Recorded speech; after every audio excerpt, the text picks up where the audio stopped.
On va en arriver au premier non-sujet de la rentrée, hein, plutôt que de parler des vrais bails. Eh ben non, on va interdire des vêtements parce qu'ils sont trop longs et amples. Voilà, visiblement. Alors, est-ce qu'il faut venir en bikini à l'école? Est-ce qu'il y a forcément, c'est forcément un entre-deux? Est-ce que si les vêtements sont trop longs, moi j'aurais compris qu'on interdise des vêtements trop courts, mais trop longs, ça je ne comprends pas. Bref, on va essayer de comprendre ensemble. On va entendre Gabriel Attal qui appelle à faire bloc contre les atteintes à la laïcité. Est-ce que sa propre proposition de règlement n'est pas elle-même une atteinte à la laïcité? Ce sera aussi l'occasion de se poser la question ensemble. Actualité française à présent, le ministre de l'Éducation nationale, Gabriel Attal, l'avait déjà annoncé hier soir. Et bien ce matin, il a justifié à nouveau l'interdiction du port de l'abaya dans les établissements scolaires dès la rentrée. L'abaya, c'est cette longue robe traditionnelle portée par certaines élèves musulmanes. Lors d'une conférence de presse de rentrée, il a appelé ce matin à faire bloc contre les atteintes à la laïcité. On écoute tout de suite Gabriel Attal. Notre école est testée continuellement, nous le savons. Ces derniers mois, nous le savons, les atteintes à la laïcité se sont considérablement accrues, avec notamment le Est-ce qu'on fait des testings pour voir s'il y a un racisme systémique à l'école? port de tenues religieuses comme les abayas ou les camis, qui ont fait leur apparition et se sont installés parfois dans certains établissements. La fermeté de la réponse de l'école est mise à l'épreuve par ces nouveaux phénomènes, face parfois aux coups de boutoir, aux attaques, aux tentatives de déstabilisation. Nous devons faire bloc et nous allons faire bloc. Faire bloc, c'est être clair. Et j'ai eu l'occasion de le dire, l'abaya n'a pas sa place dans nos écoles, pas plus que des signes religieux. Pas plus que les signes religieux, donc ça n'est pas un signe religieux du coup. Et sinon il aurait dit comme tous les autres signes religieux, tu vois. Mais c'est pas ce qui a été dit. Et du coup, alors je crois qu'il y avait des petites déclarations en plus. Ah oui, ça j'avais trouvé ça tout à fait incroyable. Alors déjà, les membres du Conseil de la laïcité qui nous disent: ce qui est clair, c'est qu'il y a une intention chez les jeunes filles qui le portent de manifester une appartenance religieuse. Donc ça ne va pas de soi. Et alors, sur un marché situé dans le nord de Paris, une commerçante dit vendre de plus en plus d'abaya à des jeunes, ok. Comment faire la différence? Voilà, c'est ça que je voulais lire. Entre une robe longue et une abaya. Effectivement, la question peut se poser.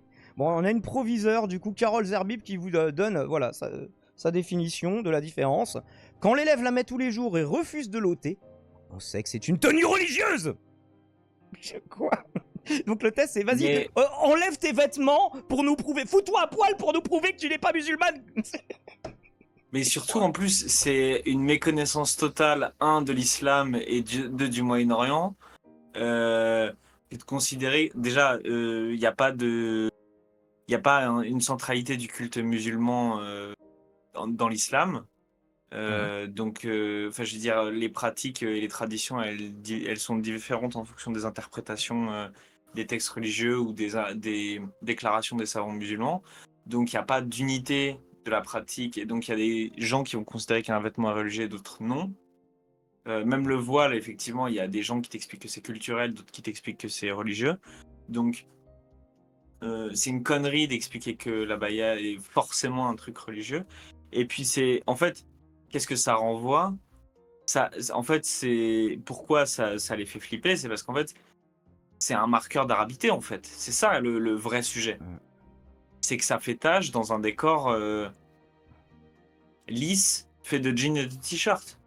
Bah oui, mais moi, en fait, parce qu'ils vont expliquer, là, on va lire une interview sur Mediapart, ils vont nous expliquer, en fait, c'est dans l'intention de la personne qui porte le vêtement. Alors, si moi, je porte des t-shirts cyan, on ne dit pas bleu clair, on dit cyan. Si moi, demain, je porte des t-shirts cyan et que je dis que c'est mon appartenance à la religion scythe, tu vois, par exemple, eh bah, est-ce qu'on va interdire les putains de t-shirts? À tous les connards comme moi qui disent oui, je suis fan de Star Wars, ce qui est même pas le cas. Salut tout le monde. Salut. Salut. Et puis, par contre, il y a un truc. La laïcité sur les musulmans, ça ne concerne jamais les Qataris et les Saoudiens sur les Champs-Élysées. C'est un truc de. Ouais, mais ça, enfin, des je dis, mais ça, de toute façon, je comprends pas. C'est Les du exceptions, foutage ça de gueule. s'achète. J'espère qu'un jour, les vêtements moyen-orientaux, on les aura tous faits, parce qu'il y a un moment, c'est du foutage de gueule. Au départ, on fait le voile, ensuite, on balance une polémique sur le burkini, maintenant, on sort l'abaya de Ils te derrière les sortent la fanaux. loi de 2004 pour le justifier sur les abayas, d'ailleurs. c'est incroyable. Enfin, je veux dire, il y a un moment, putain, mais on devrait même ne pas parler de ça. Enfin, dire que Attal, enfin, encore une fois, c'est du je sais pas quoi, washing à la con, pour essayer de détourner les problèmes et puis passer à autre chose. Parce que Du droit vraiment, il washing. faut oui, du faf washing. De Ouais, tout à fait. washing. Mais Non, c'est d'ailleurs, plus, c'est vrai pour parce le que coup, c'est les plus vrais du faf washing, effectivement. Ouais, c'est. Mais les bon, donc voilà, parce que bon, avoir ce genre de. Je suis tout à fait d'accord avec Couscous, on devrait même pas en parler, parce que Oui, alors c'est. qu'il y a des vrais sujets. Là, c'est la rentrée Gabriel Attal qui a succédé à Papendiaï, du coup, à la tête de l'éducation nationale. Il y aurait des doses, bah, justement, dans l'UMA de demain, du coup, du 29. Ah bah c'est bon, on est le 29 maintenant. Dans l'UMA d'aujourd'hui, donc, bah, ils vous font de page 2 à page 4 un petit sujet là-dessus, notamment le fait que c'est 60% en moyenne du budget des étudiants, le logement, que les étudiants, faute de logement, ne font pas d'études, du coup renoncent à faire des études, rentrent dans la vie active juste après le bac. Et donc on voit aussi une petite infographie qui nous montre comment les personnes sont logées. Bon, des étudiants propriétaires, il y en a peu, hein, ou de propriété de la famille, effectivement. Et souvent, bah, c'est chez les parents, en location seule. En location seule, ça devient de plus en plus intenable quand les étudiants arrivent à trouver. On aurait pu parler, je sais pas, du système de notation, de ce qui est pris dans le dossier pour les choix pour pouvoir faire des études supérieures. On aurait pu parler des enseignants qui sont en nombre insuffisant. Il manque plusieurs milliers d'enseignants pour ne pas avoir des classes surchargées. Eh bien, ça n'est pas la priorité non plus. On continue de recourir à des contractuels plutôt que de réellement faire une politique d'embauche en la matière. Mario.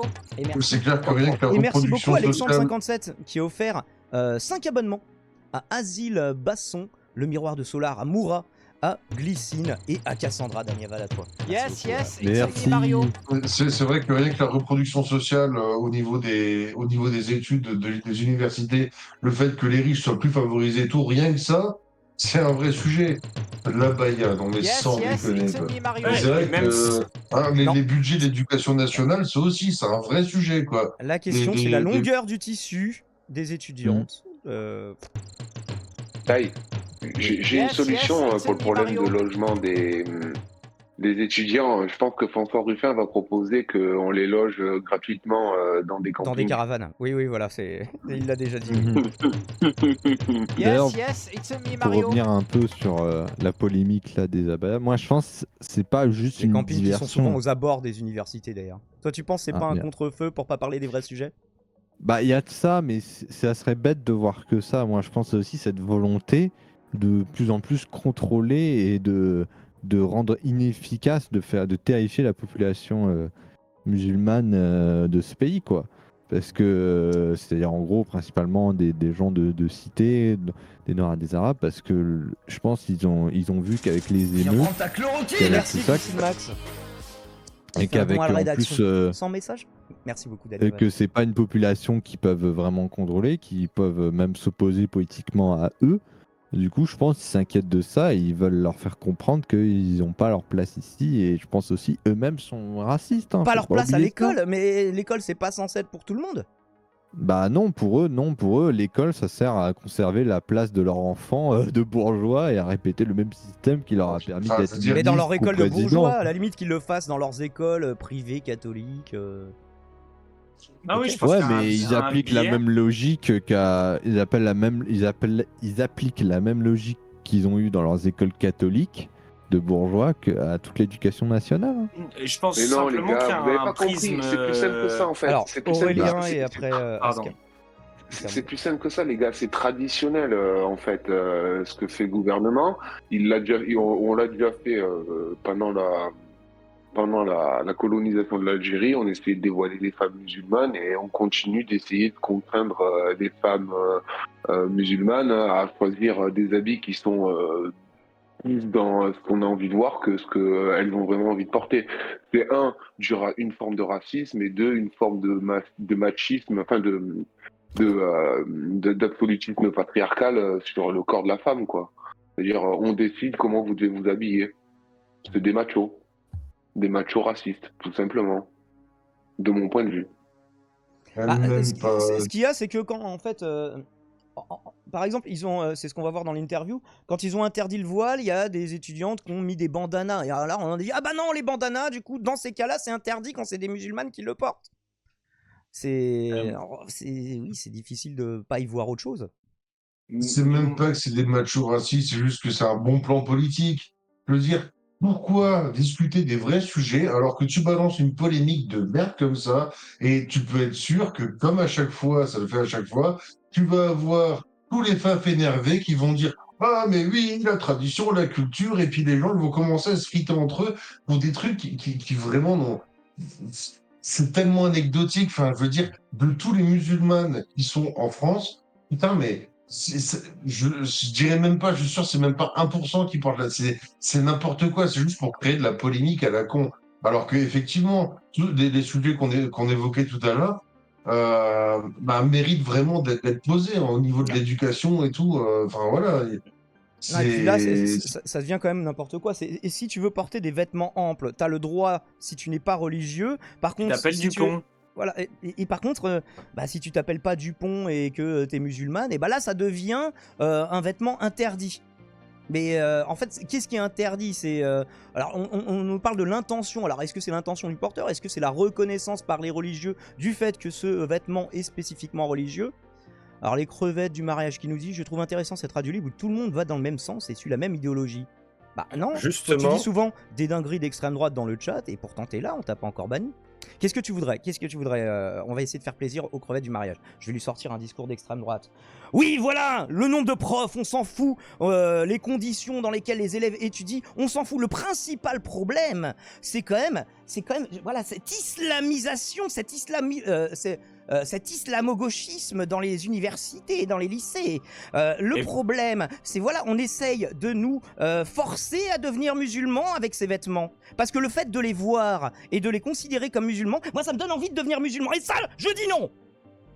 Ils veulent forcer nos enfants à devenir musulmans, bordel. C'est à cause de qui tout ça? À cause des woke. Parce que non seulement les musulmans, mais en plus c'est une femme. Alors voilà, c'est les woke qui complotissent tout ça. Être une femme, c'est woke voilà. déjà, ouais. Ah oui, non mais voilà, complètement. Est-ce que ça te fait plaisir les crevettes? Est-ce que là, ça y est, tu as joui? J'ai une tech un petit peu différente. Oui. C'est-à-dire que justement pour moi c'est une stratégie, j'ai envie de dire presque ancestrale du capitalisme, qui est celle de l'ennemi intérieur et du bouc émissaire, selon que vous regardez du Chapoutot ou du Mathieu Rigouste. Mais il y a un peu le bail de, en fonction de ta sociologie, c'est pas le même piège. C'est-à-dire que pour nous qui avons le temps et qui sommes blancs, je vais dire nous de manière très large, c'est un piège temporel. C'est-à-dire que effectivement, on va penser à ça plutôt qu'à autre chose et on va réfléchir à mais comment ça se fait alors qu'il y avait déjà un document qui avait été écrit dessus par le précédent ministre et ceci et cela, nanana, et des gens un peu plus intellectuels que nous vont peut-être passer du temps à essayer d'argumenter sur c'est pas bien, c'est bien, pourquoi c'est cela.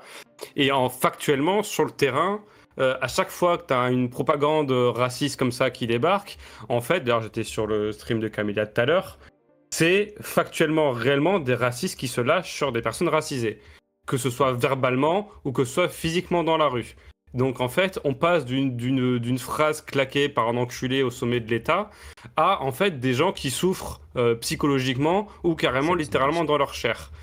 Et on est encore une fois, on peut le parallèle en ce moment avec les années 30 assez allègrement, où effectivement il y a une intersectionnalité qui se pose en question, où il y a un peu toujours la question de est-ce qu'il ne faudrait pas, à chaque fois que tu as le bouc émissaire qui est pris à partie et qui finit par prendre dans sa gueule, qu'il ne faudrait pas tout de suite toujours commencer par dire stop au niveau le plus vital de la chose, quoi. C'est-à-dire d'abord dire aux gens il ne faut pas s'habituer, prendre conscience qu'il y a des gens sur le terrain qui prennent dans la gueule littéralement physiquement, qu'il y a des gens sur les réseaux etc qui prennent psychologiquement, qui se font agresser verbalement par des racistes qui se lâchent et tout.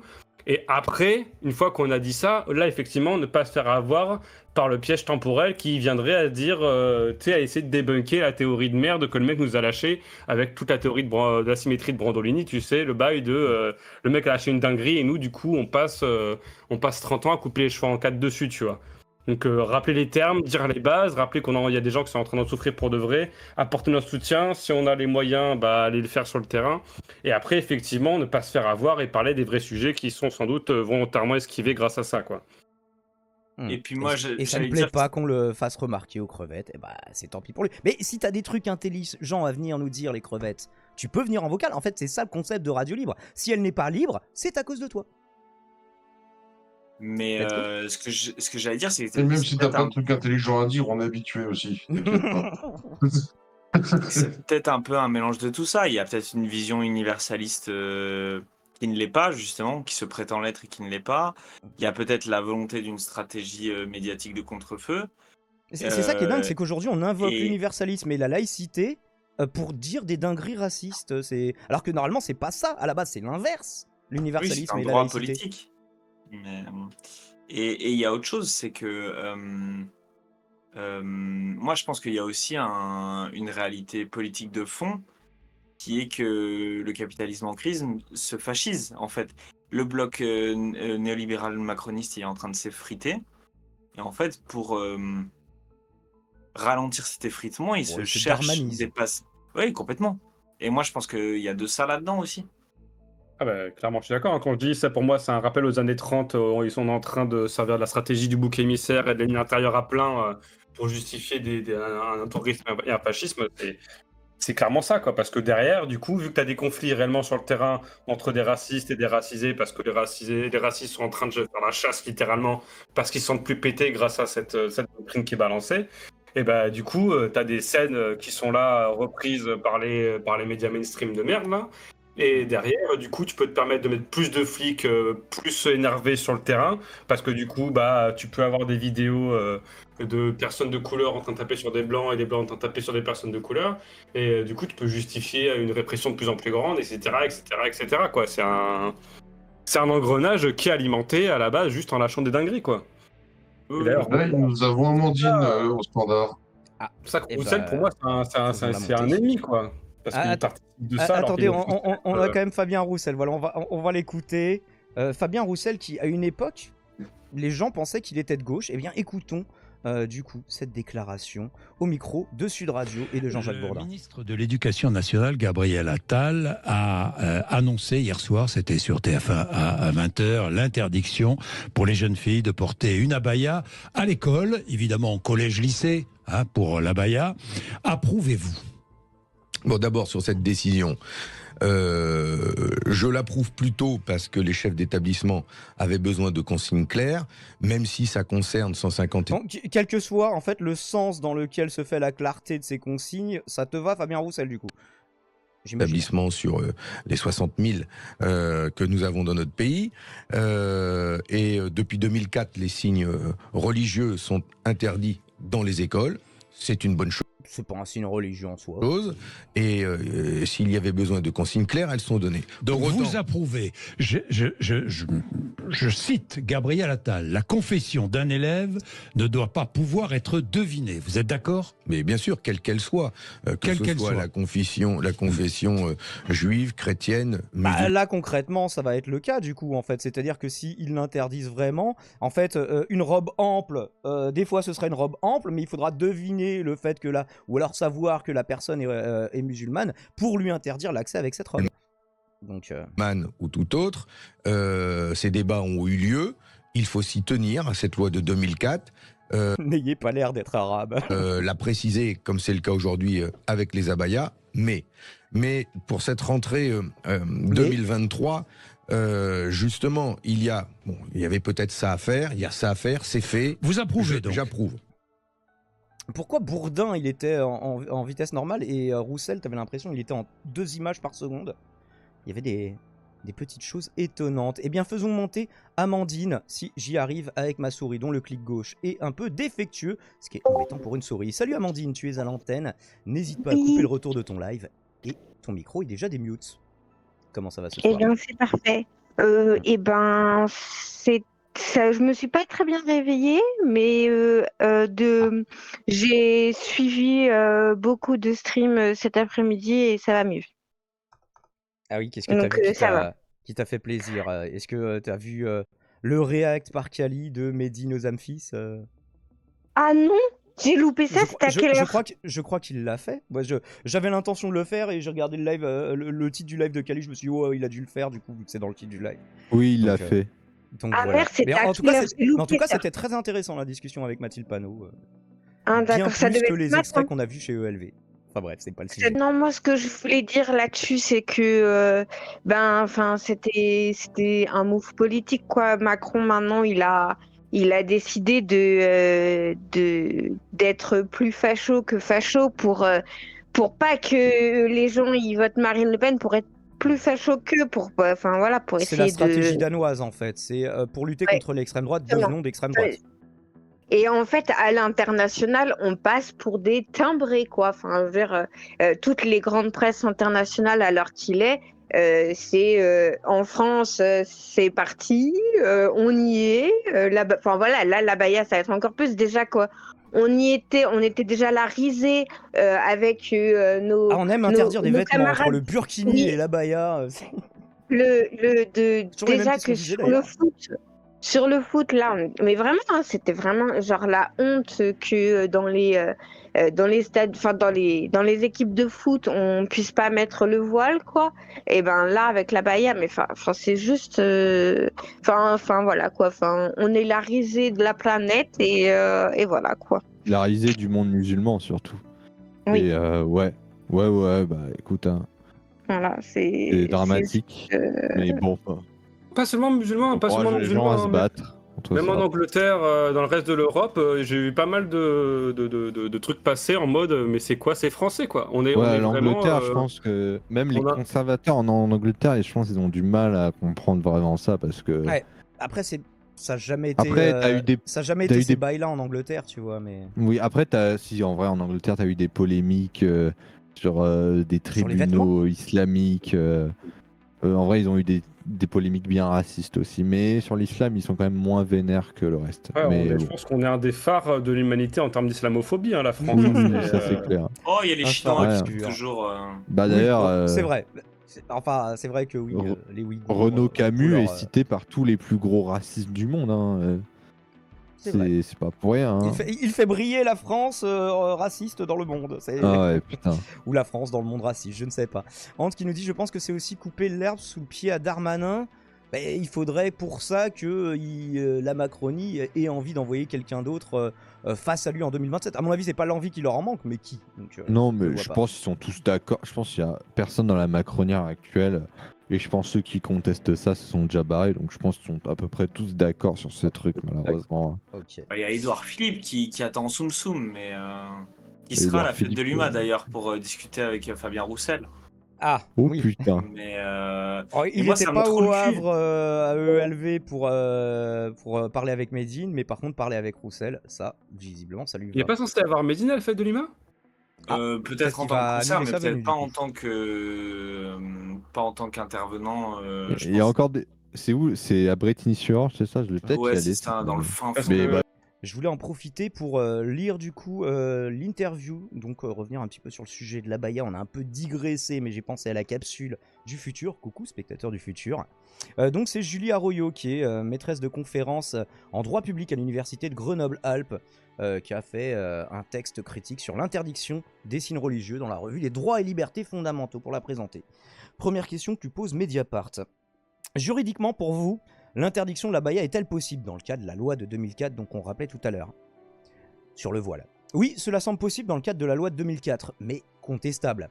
Possible car la loi interdit les signes qui révèlent ostensiblement l'appartenance religieuse, donc manifestement, visuellement, publiquement, l'appartenance religieuse de leur porteur. Et parce qu'au-delà des signes religieux classiques, croix, voile, etc., les signes religieux que la doctrine appelle par destination peuvent être interdits. Donc c'est ce qu'on disait tout à l'heure, c'est comme les armes par destination maintenant, les vêtements. Il s'agit des objets qui n'ont pas de connotation religieuse, mais qui sont religieuses du fait de la volonté de leur porteur de leur conférer une telle dimension. Pour ça, je posais la question, est-ce que les t-shirts bleu clair, bon, sciant du coup. Cela a été admis pour certains bandanas, jupes noires longues, etc. C'est dingue, t'interdis un truc, donc les gens s'adaptent, et en fait, le fait qu'ils s'adaptent, non, ça ne va toujours pas. L'abaya pourrait correspondre à ce type de signe. Il faut voir comment sera rédigée la circulaire, car cela conduirait l'administration à aller très loin et à s'immiscer dans le champ religieux d'une manière qui semble peu compatible avec la laïcité. C'est ironique, hein, je trouve. L'ambition du ministre de l'Éducation nationale est de lever le flou. Il disait ça apporte de la clarté, Roussel. Lever le flou par l'interdiction pure et simple de l'abaya à l'école.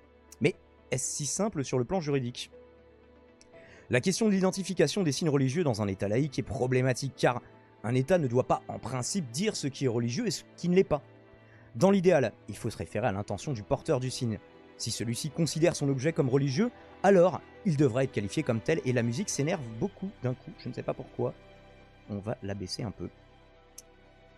Bien sûr, une telle approche pose problème lorsque l'identification du signe religieux précède son interdiction, c'est le cas ici, car elle peut conduire à interdire ou ne pas interdire un même objet selon la revendication de son porteur. Donc c'est pas l'abaya qui est interdite, c'est le porter en étant musulmane. Alors il disait, il n'y a pas que l'abaya, il y avait le camis aussi pour les hommes. Voilà, c'est ça. Et si vous voulez voir à quoi ça ressemble... Bah, en gros, c'est des robes longues, quoi. C'est ça qui est ridicule, hein. Tunique chez les mecs. Oui, des tuniques. Là, c'est plus une tunique, ouais, un camis. Ouais. Mais c'est des robes longues, quoi, les abayas. D'ailleurs, abaya, ça veut littéralement dire robe en arabe, il me semble. Ou un truc comme ça. Mais d'ailleurs, Cécile Duclos, que je porte pas dans mon cœur, a fait un très bon troll sur Twitter. Elle a posté une photo de robe Gucci en disant « Est-ce que selon vous, ça devrait être interdit à l'école ?» Et il y a un mec qui s'appelle un affreux athée qui lui a répondu « Oui, c'est dangereux, ces vêtements communautaires et tout. » Elle a répondu « C'est une robe Gucci, oui, 2900 €. » Je sais pas si on en voit beaucoup dans les écoles du coup. L'autre solution, piste intéressante, l'autre solution respectueuse de la laïcité consiste à se référer à la qualification arrêtée par l'autorité ou la communauté religieuse en question, et considérer comme religieux ce que les chrétiens, les musulmans, les juifs considèrent comme tel. Donc pas forcément le porteur du vêtement, mais la communauté religieuse. Dans le cas de l'abaya, il ne semble pas que ce soit le cas, donc on risque de se retrouver avec une circulaire qui affirme la dimension religieuse d'un vêtement, quelles que soient les circonstances de son port, alors même que ce vêtement est avant tout coutumier, et alors que son porteur lui déniera potentiellement toute portée religieuse. Il s'agirait d'une situation très contestable, voire un non-sens au regard de la laïcité. Ce serait extrêmement critiquable, comme je l'explique, que l'abaya soit ipso facto, donc automatiquement considérée comme un signe religieux, quelles que soient les circonstances. La jupe noire et les bandanas, par exemple, étaient portées en continu ou en substitution au voile qui avait été interdit. Donc, il va falloir attendre de voir comment la circulaire sera rédigée. Par principe, une interdiction générale et absolue des abayas ne semble pas tenable. On parle de mouvements culturels ou religieux. Il faut en droit les traiter différemment. Il est toujours délicat de distinguer le cultuel du culturel en matière de signes religieux. Si l'on prend l'exemple des crèches de Noël, le Conseil d'État a jugé qu'elles peuvent être dans certaines circonstances des signes religieux dont l'installation dans les lieux publics est prohibée par la loi de 1905, séparation de l'Église, l'État, tout ça. Et, dans d'autres circonstances, qu'elles présentent une dimension davantage culturelle. Et merci Dadao pour ce 6e mois. Daniel Vadatoire. Dans d'autres circonstances, donc voilà, c'est culturel et peuvent donc être installés à certaines conditions sur une place ou dans une rue par exemple. Pour l'abaya, la circulaire va peut-être conduire à affirmer, sans discussion possible autour des circonstances de son port, sa dimension religieuse, alors même qu'il ne s'agit pas par nature d'un signe religieux. Et du coup, toutes les personnes, si demain Géraldine elle se pointe au lycée avec une abaya, ça passe, enfin, ou une robe longue qui ressemble, ça passe pas non plus du coup, puisque quelles que soient les circonstances, quel que soit le port, sa dimension religieuse, alors même qu'il s'agit par nature d'un signe religieux, et encore une fois, potentiellement, contre l'intention de son porteur. Dans un état laïque, on se retrouverait donc dans la situation où les crèches de Noël, admises comme religieuses par la communauté chrétienne, pourraient échapper à la qualification de signe religieux, alors que les abayas, a priori non religieuses, seraient ipso facto révélatrices de la religion de leur porteuse, et donc interdites à l'école. On marcherait un peu sur la tête. La comparaison est plutôt éloquente. Pour vous, cette interdiction relève d'un dévoiement de la laïcité? De mon point de vue, oui. Quand on interdit des signes religieux dans un état laïque, on prend des risques. Mais cela n'a rien de nouveau, car dans son application de la loi de 2004, a tout de suite dérivé, on a déjà reconnu des signes religieux par destination dans le passé. Donc on le disait, les jupes noires longues, les bandanas, même Charlotte médicale en droit de la fonction publique. C'est problématique car contraire à l'esprit libéral de la laïcité qui est la libre expression des expressions religieuses. La nouveauté dans cette déclaration sur les abayas, c'est d'officialiser l'interdiction par une circulaire, ce qui n'avait pas été le cas du coup pour les jupes longues noires et pour les bandanas. C'est ça la nouveauté. Faut-il y voir une marque du contexte politique? Emmanuel Macron ayant affirmé à plusieurs reprises vouloir faire de l'école le lieu du combat, c'est son combat, sein Kampf, c'est comme ça qu'on l'appelle, pour une reconquête républicaine. Ah, reconquête, c'est marqué aussi. C'est encore une fois dans l'esprit de la loi de 2004. Le port de signes religieux était déjà considéré en creux dans ce texte comme contraire aux objectifs de l'égalité des chances, de l'égalité devant l'acquisition des valeurs. Alors, je vois pas trop pourquoi, en l'occurrence, de l'égalité entre les filles et les garçons. Bon, à la limite, le troisième point, il peut se discuter, mais l'égalité des chances, en quoi? Sur le plan politique, nous sommes dans l'accentuation plutôt de cette vision. Avant tout, le Surtout problème concernant que, l'abaya, oui. pour revenir sur l'égalité des chances, il y a eu des études, je crois, américaines, mais sur la France, qui ont prouvé que la loi de 2004 avait exclu des Françaises musulmanes du système scolaire et les avait empêchées de réussir leurs études. Et que du coup, ça a créé une inégalité des chances. Bah oui, si tu laisses pas rentrer les personnes qui n'ont pas le bon vêtement dans l'école, en termes d'égalité des chances, c'est un petit peu compliqué. D'ailleurs, les premières femmes voilées qui ont été visées par la polémique de 2004 qui a créé la loi, celles sur lesquelles les professeurs s'étaient acharnés et avaient monté en épingle, c'était des profs de la LCR qui après est devenu le NPA, pour info. Et bah, ces deux-là, on les a retrouvées des années plus tard, elles sont femmes au foyer. Bravo l'égalité des chances républicaines. GG. Good game, have fun. Avec tout le problème concernant l'abaya, encore une fois que nous ne sommes pas là dans un signe religieux classiquement admis. De ce fait, quelles peuvent être les limites d'une telle décision dans les établissements scolaires? Implicitement, cela peut conduire les autorités à prendre en compte d'autres éléments éventuellement discriminants sur le faciès ou l'origine par exemple. Bah oui, pour savoir si c'est porté avec une volonté religieuse. Bah, on va faire du contrôle au faciès à l'entrée des lycées. Bravo, je pense que c'est ce qui manquait dans notre pays, oui, c'est... Mais comment faire la part des choses entre l'élève qui va porter une abaya ou un camis en le revendiquant ou pas? C'est laisser les personnels arbitrer sur le terrain des motivations de l'élève. Un vrai casse-tête finalement. Oui, c'est tout le problème de l'approche subjective. Elle va conduire à des inégalités. Ah bah bravo, c'est le but, parce que c'est notre projet. Hein. Donc ce n'est pas entièrement satisfaisant. Cela met l'administration dans une position inextricable. Puis peut-être des personnels sur le terrain qui n'auraient pas forcément envie de faire ce genre de contrôle au faciès ou au doigt mouillé. Bref, c'est qu'ils vont les mettre dans des situations compliquées. Sachant que leur rapport avec les élèves, si tu veux qu'ils soient un minimum sain, bon, c'est comme les rapports avec la police. Non. Au pire, ils peuvent toujours faire un truc qui n'a jamais été fait dans l'histoire. Du genre, pour toutes les personnes, pour tous les musulmans, leur mettre une main verte avec écrit musulmane dessus tant qu'on y est. Hein. Ça n'a jamais été fait à travers l'histoire. Peut-être une main de Fatma verte, oui, brodée sur leurs vêtements obligatoires. Et après, on les regrouperait dans des endroits pour les réhabiliter par le travail. Voilà. Et comme ça, des pistes qui n'ont jamais été tentées. Hein. Ah bah oui, c'est complètement, voilà, c'est complètement inédit. Hein. Et je suis sûr que Macron et Attal, et même Darmanin et tout, ils adoreraient l'idée. Je suis sûr qu'ils adoreraient l'idée. Je ne sais pas. Ils te trouveraient un truc, ils te diraient, bah oui, mais pour les transporter dans ces camps de travail, on utilise des trains, donc quelque part, ça tire le ferroviaire vers le haut, le ferroviaire qui en a grandement besoin, donc c'est un vecteur de croissance. Non, mais attends, parce que il y a un moment, bilan carbone, des trains énergie solaire quand même. Voilà. Le look gothique sera interdit seulement si l'élève le revendique en tant que pratiquant d'une religion sataniste. Ah oui, on pourrait faire ça. Bah, moi, je me faisais pas refouler à l'entrée du lycée avec des tenues gothiques à l'époque. Bref. Après, oui, moi j'ai arrêté le lycée en 2003, donc c'était juste avant tous ces trucs-là. Avant-dernière question. On peut imaginer que vont se multiplier les contentieux sur le respect de la laïcité. Que disent ceux qui ont déjà eu lieu? La plupart du temps, la décision de l'administration est validée, sur les jupes longues et les bandanas, par exemple, à l'école. Il n'y a pas eu, pour le moment, d'arrêt de Conseil d'État sur les abayas. Ils existent sur les turbans sikhs, que la religion sikh ne considère pourtant pas comme religieux, ce sont les cheveux qui sont sacrés. Ils ont pourtant été interdits par le Conseil d'État, qui a considéré qu'il s'agissait de signes religieux par destination, là encore.